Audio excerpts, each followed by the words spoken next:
কক্সবাজারে বিজিবির অভিযানে ৪,৪৩০ পিস ইয়াবাসহ আটক ২। বিস্তারিত থাকছে কক্সবাজার থেকে কামাল উদ্দিন জয়ের প্রতিবেদনে।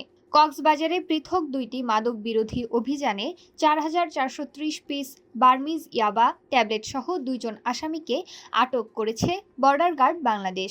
কক্সবাজার ব্যাটালিয়ন জানায়, তাদের অধীনস্থ রেজুখাল চেকপোস্টের তল্লাশি দল টেকনাফ থেকে কক্সবাজারগামী দুটি সিএনজি তল্লাশি করে এই অভিযান পরিচালনা করে। বিজিবি সূত্রে জানা গেছে, প্রথম অভিযানে তনাইচা মনি নামে এক যাত্রীকে আটক করা হয়। পরে তার পেটের ভেতর থেকে পায়ুপথে ৩,০০০ পিস ইয়াবা ট্যাবলেট এবং একটি বাটন মোবাইল উদ্ধার করা হয়। একই সময়ে দ্বিতীয় অভিযানে মোহাম্মদ অলিয়ার রহমান বয়স ২৩ নামে আরও এক যাত্রীকে আটক করা হয়। তার পেটের ভেতর থেকে পায়ুপথে ১,৪৩০ পিস ইয়াবা ট্যাবলেট এবং একটি স্মার্টফোন উদ্ধার করা হয়।